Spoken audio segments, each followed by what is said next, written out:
Bom dia, meus irmãos, bom dia, minhas irmãs. Seja muito bem-vindo a mais um momento de meditação na Sagrada Escritura para este domingo.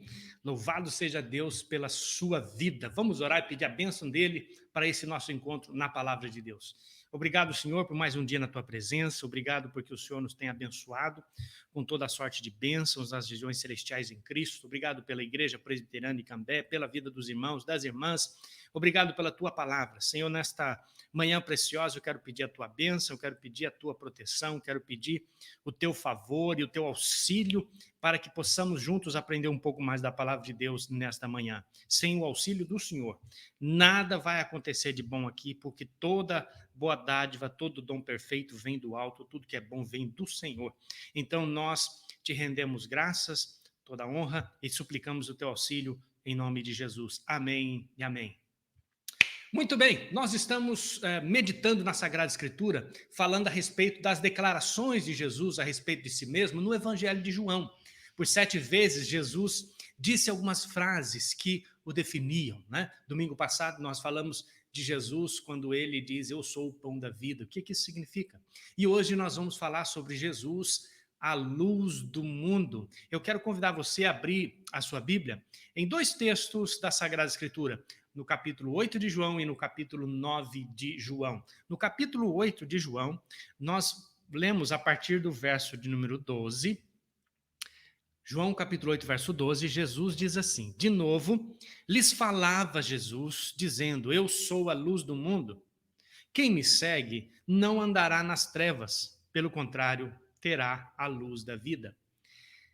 Quem me segue não andará nas trevas, pelo contrário, terá a luz da vida. O outro texto, em João capítulo 9, verso de número 5. Enquanto estou no mundo, sou a luz do mundo. Enquanto estou no mundo, sou a luz do mundo. Você já teve medo do escuro quando você era criança, não? Muitas pessoas, às vezes até adultos, têm medo do escuro, né? O fato é que muitas crianças gostavam que os pais deixassem a luz acesa para que eles pudessem dormir. E talvez você seja um pai que, ao colocar o seu filho ou sua filha para dormir, depois lá de madrugada, ou depois que ela dorme, você vai lá e desliga a luz. Na verdade, nós precisamos entender, irmãos, que é muito melhor para a nossa visão, nós não somos preparados, né, para andar na escuridão, oftalmente falando, né? Nós somos seres que precisam de luz para usar os outros sentidos, né? Então, por quê? Porque a escuridão ela pode gerar medo do desconhecido, insegurança e por aí vai. A figura da escuridão ou das trevas é usada na Bíblia para descrever também essa ausência de conhecimento, essa ausência de relacionamento com Deus. É por isso que Jesus utiliza muito bem esta metáfora para falar a respeito de si mesmo. A escuridão, ela pode fazer com que as pessoas se escondam também, não é? Se você se lembra, João capítulo 3, nós temos a história de Nicodemos, um dos maiorais de Israel, da religião judaica, que foi procurar Jesus à noite para conversar com ele. É para ele que Jesus diz assim, é necessário vos nascer de novo. Mas esse encontro de Nicodemos com Jesus foi feito à noite, a fim de que outros não pudessem ver que ele, um maioral dos judeus, né, um mestre da lei, estava se encontrando com Jesus, o filho do carpinteiro. Em todo mundo, então, a escuridão é muitas vezes uma metáfora para o mal, para a perda, para a incerteza, né? E a luz é usada como uma metáfora para a esperança, para a direção, para a certeza, para a segurança. Então, Jesus se utiliza dessa imagem no seu ensino para que a gente pudesse ser edificado, para que os seus ouvintes pudessem ser edificados. Vamos pegar esse tema e fazer um pano de fundo com o Antigo Testamento que vale a pena. Quando Jesus fala a respeito de si mesmo como sendo o eu sou, está aqui nas páginas anteriores aí do Evangelho de João, capítulo 8, Jesus está descrevendo como sendo o Messias que estava para vir, como sendo o Messias que haveria de vir. É por isso que, quando nós lemos Isaías capítulo 9, falando a respeito do povo que andava em trevas, agora viu grande luz, e depois o evangelho de Mateus vai falar a respeito de Jesus. Mateus capítulo 4, verso 16, diz que o povo que andava em trevas viu grande luz. Onde eles viram essa grande luz? Essa luz foi manifestada em Jesus Cristo. E em João capítulo 1, no começo do seu evangelho, João diz assim: a luz resplandece nas trevas, né? E as trevas não prevalecem contra ela. Ou seja, quando a luz chega, as trevas têm que ir embora. Não é isso notado quando você acende a lâmpada na sua casa, quando você põe o dedo no interruptor, em havendo energia, a lâmpada acende e as trevas somem. Significa que agora um novo tempo estava começando. A profecia lá de Isaías estava se concretizando em Jesus. Então, quando Jesus começa o seu ministério, as pessoas que estavam na escuridão começam a ver a grande luz. Em Lucas, capítulo de número 1, nós lemos os encontros de Jesus, do menino Jesus, ainda do bebê Jesus, com alguns personagens. Um deles é Simeão. Simeão é alguém que estava aguardando a consolação de Israel, aguardando o Messias. E quando Simeão se depara com o menino Jesus sendo trazido ali para o templo, né, por José e por Maria, Simeão, num gesto quase que translocado, ele pega aquele menino, o levanta e diz assim, que esse menino é uma luz para revelação aos gentios, aqueles que não eram judeus. Portanto, em Jesus, agora, aquilo que é trevas vai indo embora, ou seja, a luz chegou. O verdadeiro entendimento de quem é Deus, ou seja, o significado de tudo agora vai ser esclarecido em Jesus. O primeiro texto que nós lemos, né, citado aqui no começo da nossa mensagem, está no Evangelho de João, capítulo 8, nós já lemos sobre isso, fala de Jesus como sendo a luz do mundo. Quem me segue não andará nas trevas. Vamos entender um pouco mais essa passagem? Jesus, no capítulo 7 de João, nos mostra Jesus debatendo com fariseus, com os doutores da lei. No capítulo 7, capítulo 8, verso 37, Jesus está no último dia da festa dos tabernáculos. É por isso que diz assim a Sagrada Escritura: no último dia, o grande dia da festa, levantou-se Jesus: se alguém tem sede, venha a mim e beba. Que festa é essa? A festa do tabernáculo, a festa dos tabernáculos, a festa da colheita, era uma cerimônia, uma das cerimônias que todo judeu deveria participar pelo menos uma vez no ano. Ele deveria peregrinar para essa festa. Uma festa que tem um sentido de gratidão, de louvor a Deus, né? De agradecer por tudo aquilo que Deus fez. E por que é chamada de festa dos tabernáculos? Porque indica aquele tempo em que Deus sustentou o povo, mesmo o povo estando morando em tendas móveis, né? Mesmo o povo estando peregrinando, Deus os sustentou, Deus cuidou de cada um deles. Quando Jesus diz, quando faz essa referência, que Jesus está, portanto, no templo ensinando no dia da festa dos tabernáculos, no primeiro dia da festa, veja bem, no primeiro dia, houve lá uma cerimônia chamada iluminação do templo. Envolveu uma iluminação enorme, 4 grandes candelabros, né, 7 castiçais, sacerdotes, né? Cada pessoa que ia lá para o templo pegava ali a sua vela, a sua luminária, digamos assim. E os escritos judeus dessa época dizem que essas velas, né, que cada um levava, produziam uma luz tão forte que perfurava a escuridão e o templo se iluminava, né? Quando Jesus diz, eu sou a luz do mundo, quem o segui-lo não caminhará na escuridão, significa uma coisa muito forte, porque no último dia da festa, então eu disse, no primeiro dia da festa o templo se iluminava nessa cerimônia, no último dia as luzes eram apagadas, as velas eram apagadas, os candelabros eram apagados. Então, se no primeiro dia da festa o templo fica iluminado de tal maneira que toda a cidade, né, fica irradiada por aquela luz, no último dia ela se apaga. Quando Jesus está falando a respeito de que ele é a luz do mundo, bom, isso poderia gerar na cabeça das pessoas um entendimento. Quem não tem entendimento pode se ofender, e de fato isso aconteceu. É como se Jesus estivesse dizendo o seguinte: olha, vocês viram lá a luz do templo, então eu é que sou a luz. Quem me segue não vai andar nas trevas, pelo contrário, terá a luz da vida.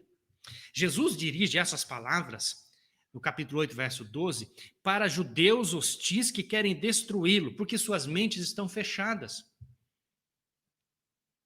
Jesus não está falando nesse momento para as multidões e para os discípulos, mas para os seus inimigos mais amargurados.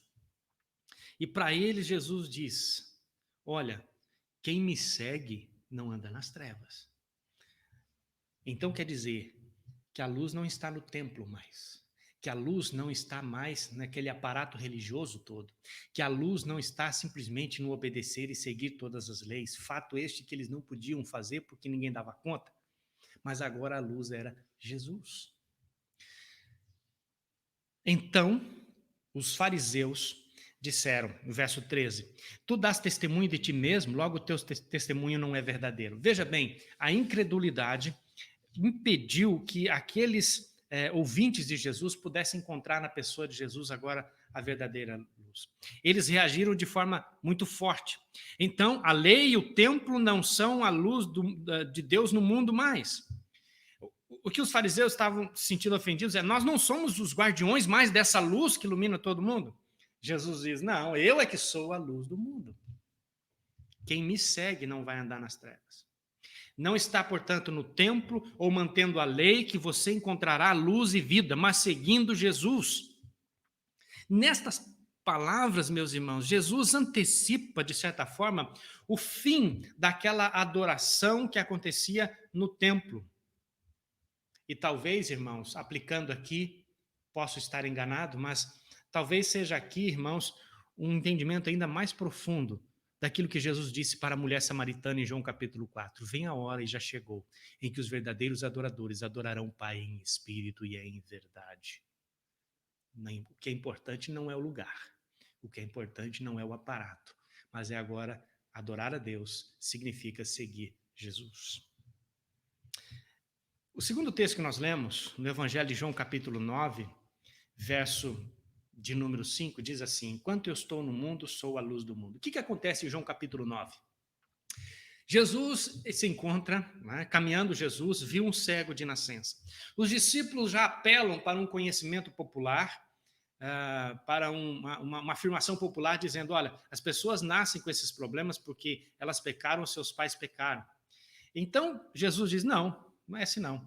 Isso aqui aconteceu para que nele fossem manifestas as obras de Deus.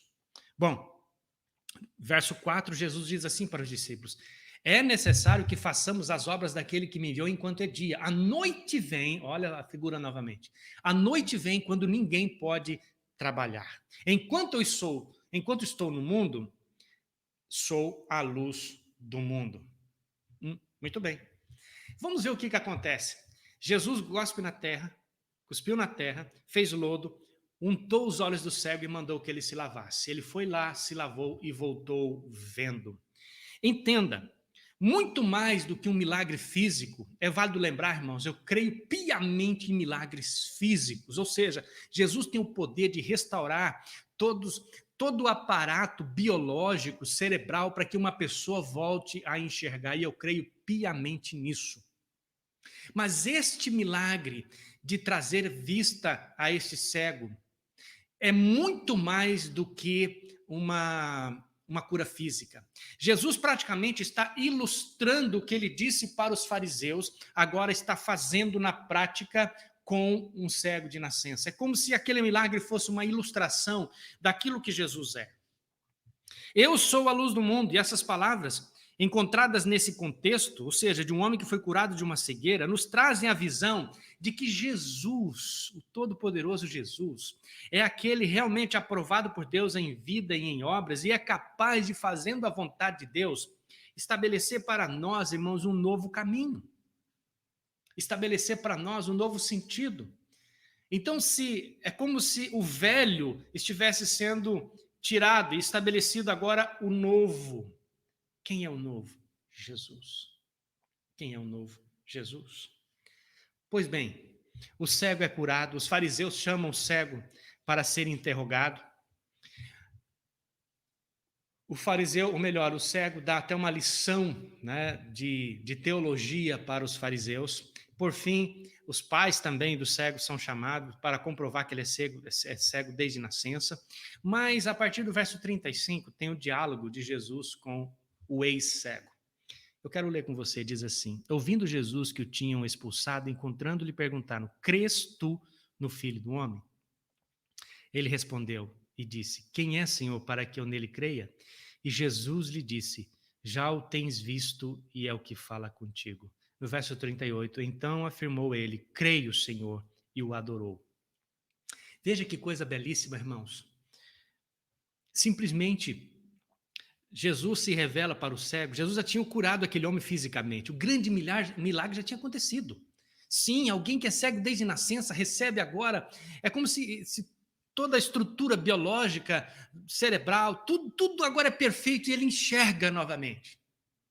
Ou melhor, ele enxerga agora. Mas há uma coisa ele ainda não tinha feito. É se encontrado com Jesus como sendo o Messias, o enviado de Deus, à luz do mundo. Então, encontrando, né, quando Jesus, ouvindo Jesus que o tinha expulsado, Jesus encontra aquele homem e pergunta para ele, para o ex-cego: você crê no Filho do Homem? Um título messiânico. Você crê no Filho do Homem? O ex-cego pergunta: onde, Senhor? Onde é que está ele para que eu possa acreditá-lo? Onde está ele? E Jesus fala: eu sou o que fala contigo. É neste momento, irmãos, que a luz invade, irradia todo o coração daquele ex-cego. Agora ele não é só mais um ex-cego de nascença. Ele não somente agora pode enxergar os homens, as árvores, as casas, as cores.